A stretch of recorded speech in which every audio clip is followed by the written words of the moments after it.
Et salut tout le monde et bienvenue sur ma chaîne. Moi c'est Guylaine Nina Guylaine Lapi. Bonsoir Linde Kobama. On se retrouve pour la suite de la vidéo Storytime, ma première déception amoureuse. Si vous n'avez pas regardé la première vidéo, défilez juste sur les vidéos de ma chaîne, vous la verrez. La première partie, elle est là. Regardez la première partie et vous reviendrez sur la deuxième partie. C'est là que vous comprendrez bien l'histoire. Avant de commencer à raconter cette deuxième partie, je vous demanderai de vous abonner. Abonne-toi s'il te plaît, c'est simple et gratuit. Abonne-toi et n'oublie pas d'activer la cloche des notifications pour recevoir les notifications à chaque fois que je mets une vidéo en ligne. Et dans la première vidéo, j'ai aussi dit que cette belle coiffure m'a été réalisée par Belva Coiffure. Faites un tour sur son Instagram. Je vous mettrai les liens en barre d'infos. Elle fait vraiment de merveilles. Elle fait des coiffures de la gloire. Voilà, c'est bien fait. Et puis, ça fait pas du tout mal. En plus de ça, elle le fait à un très bon prix. Donc, n'hésitez pas, envoyez-moi des messages, contactez-moi. Ou contactez-la directement sur son Instagram. Je vous mettrai ça en barre d'infos.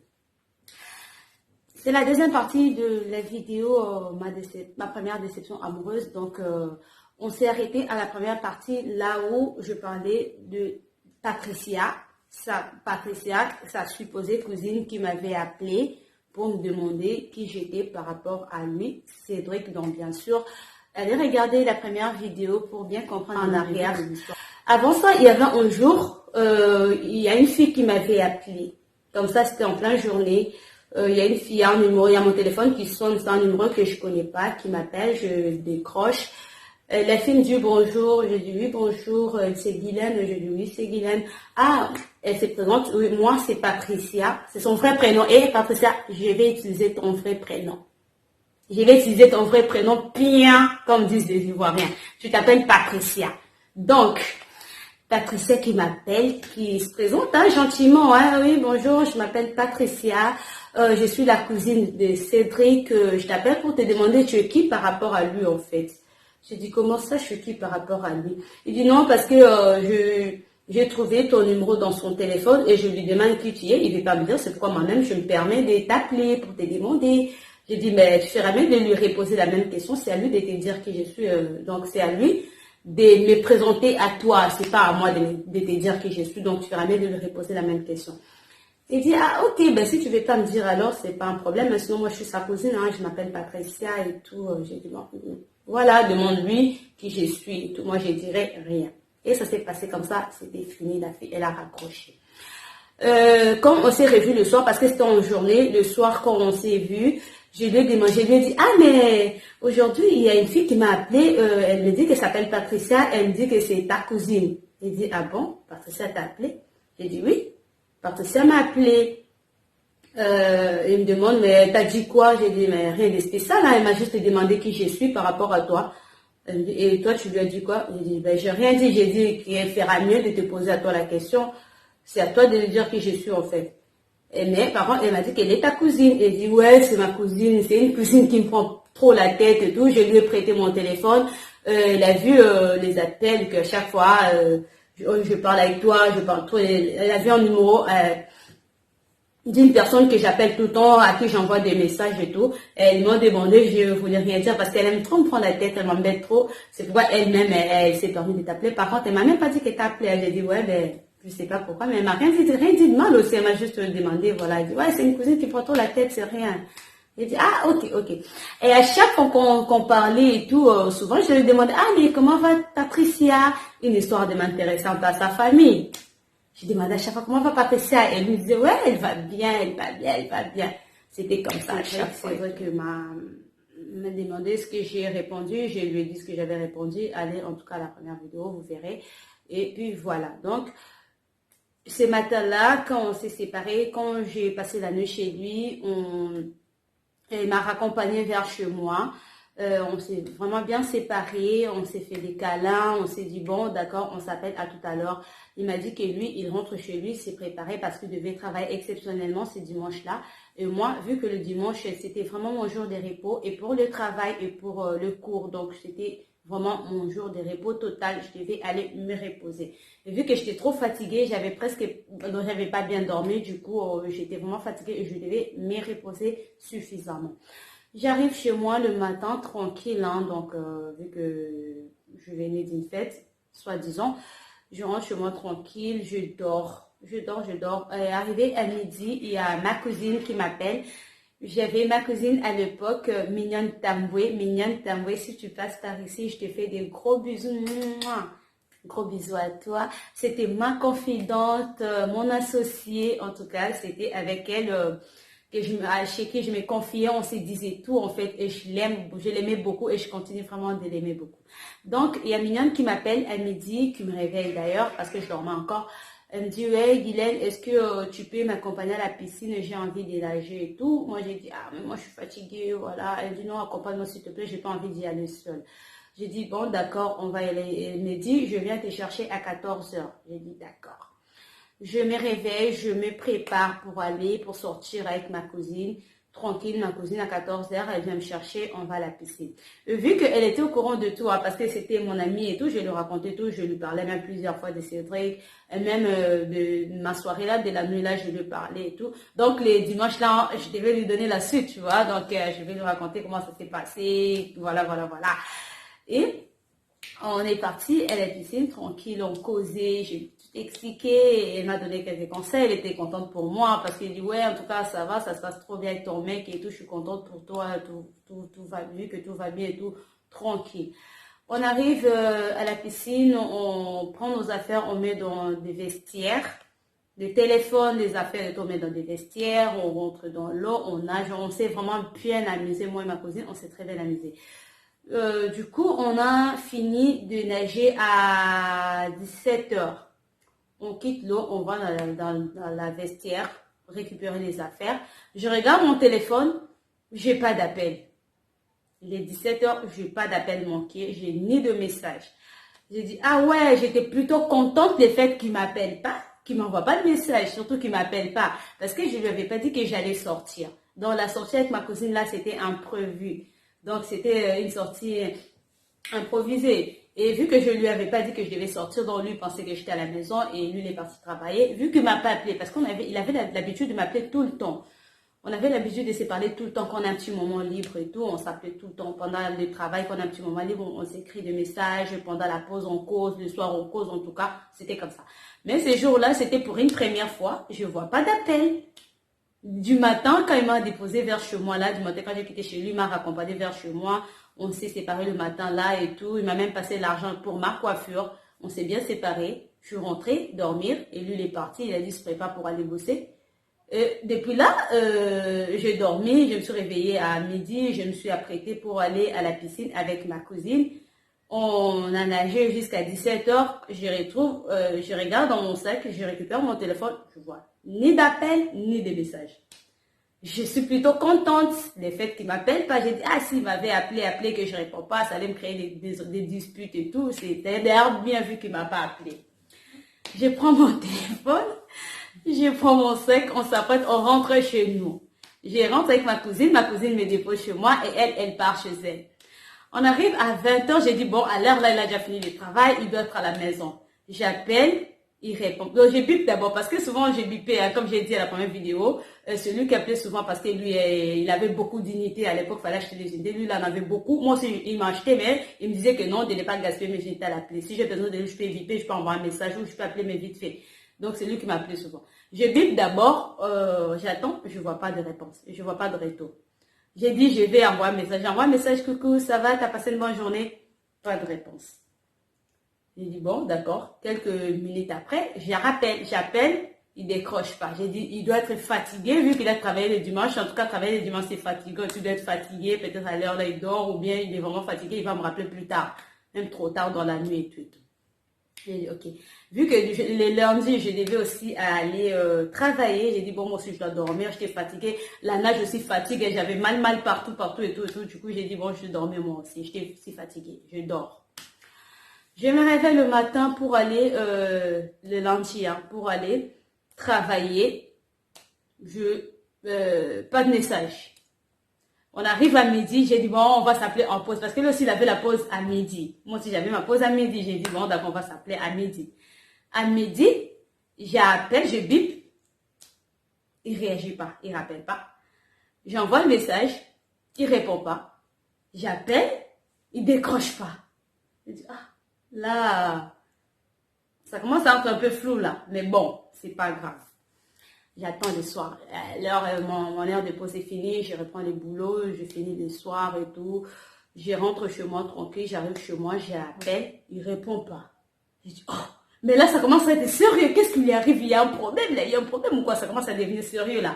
Je dis, bon, ok. Là, je commence un peu à me fâcher. Je dis, bon, d'accord, je ne veux plus l'appeler, c'est lui qui doit m'appeler et tout. Parce que là, je commence à m'énerver. Et quand il va m'appeler, je vais vraiment lui parler. Pourquoi pas me laisser comme ça presque 2 jours? Bon, pas 2 jours, mais pour moi, ça paraît long en fait, parce que j'étais habituée à parler avec lui tout le temps. J'attends, là, c'est dimanche, hein. Non, là, c'est lundi, pardon. La journée de lundi passe, la soirée passe. On arrive mardi. J'appelle. Pas de... Donc lui, il m'appelle pas non plus, c'est moi qui rappelle et j'ai pas de suite. Ça, c'est mardi. Le mercredi, j'ai dit, ben ça commence à être sérieux là. J'appelle, j'insiste, j'ai rappelé jusqu'à ce qu'il a répondu. Allô, bonjour. Ah, Cédric, ça va? Oui, je vais bien. Et toi? Oui, moi aussi, je vais bien. Mais Cédric, qu'est-ce qui se passe? Non, il ne se passe rien. Je te rappelle tout de suite, hein, je te rappelle tout de suite et tout et tout. Tac. Bon, j'attaque, il me rappelle. J'ai même pas eu le temps de dire que c'est j'attaque, il me rappelle. Il m'appelle jamais. Là, c'est mercredi. On arrive jeudi. Le jeudi, c'est maintenant la fille qui m'appelle, Patricia. C'est Patricia qui m'appelle. Ouais, Guylaine, toi, là, je ne peux pas dire le mot, vu qu'il y a des enfants qui me regardent, ils commencent à m'insulter. Moi aussi, j'ai commencé à l'insulter. Tu m'appelles pourquoi? On s'est insulté là. Finalement, je me suis dit, mais elle me raconte quoi, elle? Et elle me dit pas qui aussi qui elle est. Hein. Elle a juste m'appelé comme ça pour commencer à m'insulter, voilà, comme ci, comme ça, et tout. Moi aussi, j'ai insulté. 2-3, on a parlé à peu près 2-3 minutes comme ça, tellement que, vous voyez, le femme là, quand on se dispute et tout, t'as même pas le temps d'écouter ce que l'autre, elle dit. Donc, c'était comme ça, en fait. On a raccroché. Je me suis dit, mais attends, c'est la Patricia. Ben, elle m'appelle pour m'inciter. Pourquoi sa cousine qui m'insulte? Qu'est-ce qui s'est passé? Qu'est-ce que je lui ai fait? Qu'est-ce qu'il y a eu? Entre-temps, lui ne répond pas au téléphone. Il ne me rappelle pas non plus. Il ne réagit pas à mes messages. Mais j'ai dit là, ça commence à sonner mal là. Ça commence à sentir très mal. Là, c'est le jeudi. On arrive le vendredi. J'appelle vendredi soir. C'était vraiment soir vers 22h30, 23h. Vers 22h30 par là. J'appelle. Les téléphones, ça décroche. Quand j'appelais tout de suite, ça décrochait. Après, il y avait les gens qui parlaient tout autour. Genre, il y avait du monde. C'est comme si c'était une soirée ou, je sais pas quoi, une fête ou quoi. Mais en tout cas, il y avait beaucoup de monde. Il y a des gens qui parlaient. J'attends juste de voir des gens et tout. Et sa voix à lui et la voix d'une fille. Genre, cette Patricia-là. Des gens qui rigolaient, qui parlaient. Il y a une ambiance de la soirée, en fait. Mais personne ne parle, personne ne dit genre allô et tout. J'ai dit bon, peut-être le téléphone a fait une mauvaise manipulation, ça a décroché tout seul dans la poche ou quoi. Je raccroche. J'ai dit bon, je vais rappeler. J'ai encore relancé l'appel. Et cette fois-là, j'attends quoi? Lui maintenant qui disait, elle disait, elle a fait pas ça. Je vais te salir, hein, genre, c'était comme une sorte de blague. Et attends, je vais te mettre l'huile dans ta robe et tout, dans ton vêtement. Elle dit, mais attention, tu vas me salir. J'attends les gens parler comme ça. Mais attention, tu vas me salir et tout. Mais là, tu vas me mettre l'huile, arrête de me toucher. Ça rigolait et tout. Moi, j'ai dit, Et personne ne me répondait. J'ai dit, bon, j'ai pas compris. Donc, ils sont deux. Et là, je comprends plus rien. J'ai dit, je vais relancer l'appel pour une 3e fois. Maintenant, cette fois-là, qu'est-ce que j'attends? Il y a la fille qui dit, aujourd'hui, on va lui vider toutes ses unités. Hein. Aujourd'hui, son crédit va finir. Et lui aussi, il va dire, ouais, finalement, il faut qu'on lui fasse ça pour qu'elle arrête d'appeler. J'ai dit, ben dis donc, c'est fait exprès. Moi, je pensais que les téléphones faisaient une mauvaise manipulation, genre ça décrochait tout seul. Donc, j'ai senti un truc, j'ai dit non, c'est une blague. Non, c'est une blague. Et la voix de la Patricia et lui, j'ai dit non, ça c'est une blague. Quand j'ai entendu ça, après il continue à rigoler, ouais, ces idées vont finir, et oui, comme ça, il va plus rappeler, hein, il va plus rappeler. J'ai dit non, c'est pas vrai. Déjà, hier, on s'est chamaillé avec cette Patricia. Aujourd'hui, et maintenant, ils sont les deux. Hier, c'était que Patricia avec qui on s'est insulté et tout. Aujourd'hui, c'est les deux, en fait. Et c'était en vendredi, je crois, c'était dans une fête, une soirée ou à la maison chez les ou quoi, je sais pas trop. J'ai dit, attends, là, la tension va commencer à monter, là. Bon, j'ai dit, bon, je vais me calmer. Je me suis calmée. Vendredi. On arrive demain samedi, je l'appelle. Quand j'ai dit, bon, cette fois-ci, moi, je cherche à comprendre. En moi-même, j'ai dit, bon, je vais chercher à comprendre tout ça. Je vais savoir s'il y a un problème, s'il y a quoi, en tout cas. Je ne vais pas m'énerver, je vais l'appeler pour lui demander s'il y a un problème. Il faut qu'on parle, en fait. J'appelle, ça sonne, il répond pas. J'envoie un message, bonjour et tout, réponds s'il te plaît, j'ai à te parler. Quand il a vu le message, il a rappelé. Il a rappelé, ouais, bonjour, bonjour, ça va, oui, ça va bien. Et toi, j'ai dit, moi aussi, je vais très bien. J'aimerais te parler et tout, faut qu'on se voit, en fait. Il a dit, non, tu peux me dire au téléphone. J'ai dit, non, j'ai pas envie de te dire au téléphone. Je vais prendre un rendez-vous, donc donne-moi un rendez-vous, qu'on se voit pour qu'on parle. Il me demande, t'es enceinte? J'ai dit, non, je suis pas enceinte. Elle dit, bon, ok. Bon, on se voit demain dimanche. Parce que là, c'était son il me dit, on se voit demain dimanche. Viens à la maison demain dimanche à 18 h. J'ai dit, ok. Il a dit 18 h, hein, pas après ni avant. Passe à 18 h. J'ai dit, bon, d'accord. On se voit demain alors. Merci, merci. Au revoir. J'ai dit, au moins. Au cours de notre rendez-vous de demain, je vais chercher à comprendre et je vais lui dire ce que je pense et je vais comprendre ce qui se passe en fait. Parce que jusque-là, je comprenais rien. On arrive demain, dimanche, à 18 h. Je vais chez lui. Bien tranquille. J'arrive chez lui, je trouve son frère avec qui il habitait. Ça va et tout, tu vas bien toi aussi? Oui, je vais bien. Je demande, est-ce que Cédric n'est pas encore arrivé? Il dit non, il n'est pas encore arrivé. Il dit ouais, j'ai rendez-vous avec lui à 18 h. Dans les 18 h, je crois qu'il ne va pas tarder à arriver. Il dit ok, assis-toi. Je me suis assise. Et son frère, il était en train de regarder les films nigérians. À l'époque, vous voyez les films nigérians et tout, les gens, ils regardaient trop et tout. Il était en train de regarder ce film nigérien. Moi aussi, je m'assois. On regarde les films ensemble. Et j'appelle Cédric pour lui dire, ah, Cédric, je suis déjà là, je t'attends. J'appelle, parce qu'il avait travaillé aussi. J'appelle, il me dit, ouais, je suis vraiment désolée, je ne peux pas être là à 18 h comme prévu, parce que là, il y a mon boss qui m'a encore retenu quelque part. Là, on est encore trop loin, on est en ville. L'état de quitter la ville avec lui, venir à l'IMT 14e, quitter l'IMT pour rentrer chez moi. En tout cas, ça me prend beaucoup de temps. J'ai dit, ah, mais beaucoup de temps, combien de temps? Oh, ça peut me prendre à peu près 1 h 40, presque 2 h. J'ai dit, waouh, là, on est 18 h. Donc, si je dois attendre jusqu'à 2 h, bah, pendant 2 h, ça va être 20 h. Et moi, à cette époque, on ne m'autorisait pas de rester dehors après 20 h 30. Donc, si je suis sortie ou je suis où, en tout cas, 20 h 30 doit me trouver à la maison et il savait ça. Donc, quand il me dit là, il va venir dans 2 h, ça veut dire qu'il sera déjà 20 h et il pense que je ne peux pas attendre jusqu'à 20 h. Donc, c'est lui, il a déjà fait ses calculs comme ça. Il pense que je dois annuler forcément parce que les temps qu'il revienne à 20 h et qu'on commence à parler, en tout cas, pour moi, ça ne va pas le faire. Donc, il me dit, ouais, en tout cas, je suis désolée, je ne peux pas être là, c'est le travail qui m'a pris le temps, on m'a retenu, mon boss m'a retenu, son excellence m'a retenu, moi, je ne peux rien dire, je suis obligée d'attendre tout, voilà. En tout cas, j'ai dit, bon, on fait comment? Il dit, bon, je t'appelle, une fois que je suis à la maison, je t'appelle pour qu'on fasse un autre rendez-vous. Moi, j'ai dit, ouais, parce que moi, je ne peux pas attendre, là, il va être 20 h et je ne peux pas arrêter jusqu'à après 21 h 30, tu sais, donc, il faut que je rentre. Il dit, bon, d'accord. Il dit, bon, je dois rentrer, j'attends ton appel. Oui, je t'appelle. Dès que je suis à la maison, je t'appelle comme ça, c'est fixe un autre rendez-vous pour qu'on parle. Et jusque-là, j'étais toujours zen. J'étais toujours zen. Je vois comme si je voyais flou, hein, je comprenais pas trop. J'ai dit, bon, il y a un malentendu, il y a quelque chose forcément, mais en tout cas, je comprends pas trop, mais en tout cas, c'est juste un malentendu. Et comme on était en train de regarder le film Nigeria avec son frère, vous voyez, quand dans les films, il y a un moment où il y a quelque chose qui est en suspense en fait. Du coup, tu n'as pas envie de rater ça.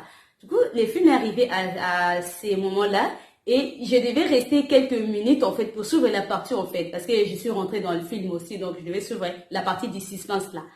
Et j'ai fini de parler avec lui. Bon, moi déjà, je lui ai dit que je rentrais chez moi, d'accord? Et je suis restée juste 2-3 minutes pour suivre la partie. Là, d'ici, après cette partie, je vais partir chez moi, en fait. La partie du film, je vais partir chez moi. Donc, 4 minutes seulement. Pendant que j'étais déjà presque debout, hein, je regardais juste la partie du film. Et là, le suspense, là, après, je pars.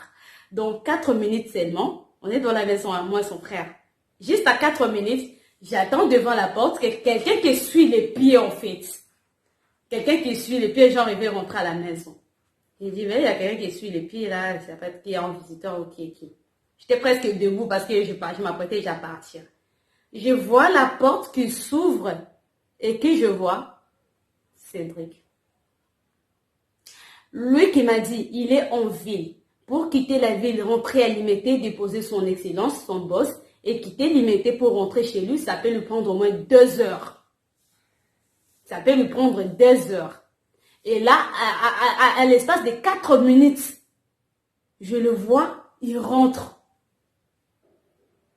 Quand je l'ai vu, et lui, quand on s'est vu en fait, et c'est là que j'ai senti une douleur en moi en fait. Je ne peux même pas expliquer cette douleur. Et lui, il se disait que j'étais partie. Pour lui, il se disait que bon, il m'a dit qu'il va pas être là et tout, que je suis déjà partie. Il pensait pas que je pouvais encore rester 5 minutes de plus. Quand il m'a vu, je l'ai vu. Et il a salué bonsoir. Il y a son frère qui a répondu bonsoir. Moi, je n'ai même pas répondu. Ah, il m'a demandé, ah, tu es là, tu as de la chance. Quand on demande la chance, on obtient la chance. Jusqu'à aujourd'hui, j'attends encore cette phrase-là dans ma tête. Tu as de la chance. Quand on demande la chance, on obtient la chance. T'es encore là. Et moi, j'avais rien dit, j'ai seulement regardé. J'ai pris mon sac. Je me suis levée. Et j'ai dit à son frère, au revoir. Je suis sortie. Je suis sortie et dès que j'ai franchi la porte de sa maison, j'ai commencé à pleurer. J'ai commencé à pleurer. C'est là que j'ai compris que le mec s'est foutu de moi. Donc le mec, la Patricia là, c'était sa femme en fait. Et là, à l'anniversaire, le jour où j'ai appelé le vendredi, là, quand il disait aujourd'hui on va lui bouffer toutes ses unités, et il blaguait, il rigolait ensemble, je sais pas si c'était dans une fête ou quoi. Donc c'était avec cette Patricia. Maintenant je me dis, est-ce que... Donc, ce qui est sûr en tout cas, ils sont ensemble. Ils n'ont jamais eu de problème, ils se sont jamais séparés. Ou peut-être pendant ce temps-là, il me dit, ouais, la femme est rentrée chez elle parce qu'on a des problèmes, elle n'arrive pas à concevoir, elle n'arrive pas à avoir un enfant, je peux pas rester avec elle. Je pense qu'il n'y avait rien de tout en fait. Peut-être la femme était partie en vacances ou quoi, je ne sais pas, mais en tout cas, ils étaient bien ensemble, ils n'avaient rien comme problème. Et ils se sont vraiment foutus de moi, et elle et cette Patricia en fait. Et j'ai mal, j'avais 19 ans, donc c'est à peine je commence à découvrir les hommes, je commence à connaître les hommes et il t'arrive quelque chose de comme ça. Quelqu'un à qui tu n'as rien fait de mal, il t'a rien dit de mal. La dernière nuit qu'on a passée ensemble, il m'a pas fait de reproches, il m'a reproché. En fait, je lui ai rien fait de mal, il m'a rien fait de mal. Par contre, il m'a même passé de l'argent de coiffure qu'il m'avait promis. Or, c'était... un au revoir, en fait, un adieu qui me dit, en tout cas, j'ai pas trop compris, en fait. Tout s'est tellement bien passé jusqu'au point où il me passe même l'argent de la coiffure qu'il m'avait promis. La nuit s'est bien passée, la soirée s'est bien passée, il était content et il m'a fait des compliments. En tout cas, tout s'est passé trop bien. Les derniers dimanches que j'ai dormi chez lui. Pour une femme, une jeune fille qui commence à peine découvrir les hommes, il lui arrive quelque chose de comme ça, sans explication. C'est pas que vous avez disputé, vous avez des problèmes avec un mec, vous vous séparez, soit tu lui as été infidèle ou quoi. Non, juste comme ça. Un tonton comme lui, moi j'avais 19 ans, lui il avait 31 ans. Un tonton comme lui, tu rentres dans la vie d'une petite fille, bon, une jeune fille, et tu te comportes tellement mal, tu te comportes de cette façon, en sachant que la fille va avoir vraiment mal, en sachant que la fille n'est pas habituée à des situations comme ça, parce qu'actuellement c'est autre chose. À l'époque, c'était mes débuts. Donc, je suis pas habituée avec des situations un peu compliquées, des situations difficiles comme ça. Moi, dans ma tête, je me disais, pour se séparer avec un gars, ça doit avoir un problème. Soit il se passe un problème, un truc, il s'énerve, toi tu t'énerves, vous vous séparez. Ou bien, pour que quelqu'un te fasse du mal, en fait, pour qu'un homme te fasse du mal, tu dois lui faire du mal et que lui aussi, il doit réagir en fonction du mal que tu lui as fait. Mais, moi, dans ma conception de jeune fille, des naïves, je ne savais pas, en fait. Et voilà un mec qui vient de se comporter de cette façon-là à mon égard. J'avais mal. Ça m'avait tellement fait mal, ça m'avait détruit à cette époque-là. Mais en tout cas, Dieu merci. Je me suis relevée, je me suis dit, ouais, j'ai que 19 ans, j'ai tout l'avenir devant moi, je suis belle et tout, il y aura des autres hommes qui vont venir. Mais en tout cas, j'en avais souffert. C'était vraiment de la méchanceté, c'était vraiment une méchanceté. Et à un certain moment même, juste après ça, j'ai commencé à me méfier des hommes en fait. J'avais du mal à me remettre en couple après ça en fait. J'avais vraiment du mal de m'ouvrir, de me remettre en couple. D'ailleurs, le prochain mec avec qui je suis sortie, il a tellement souffert pour que je sois confiante en fait. Pour que je lui donne la confiance. Mais après, donc avec le temps, ça finit par passer. Après lui, il y a eu d'autres tout. Il y a eu de belles histoires aussi avec d'autres personnes, avec d'autres mecs avec qui je suis sortie juste après lui. Voilà, le prochain, tout s'est bien passé. Voilà, voilà, voilà. Mais en tout cas, ça c'était ma première déception amoureuse. Voilà, donc c'est la fin de cette vidéo. Dites-moi ce que vous en pensez. Aimez la vidéo, abonnez-vous s'il vous plaît. Surtout, n'oubliez pas d'activer la cloche de notification pour ne rater aucune de vidéos que je mettrai en ligne. Je vous aime, je vous love, je vous surkiffe, je vous fais des gros bisous et je vous dis à la prochaine. Bisous.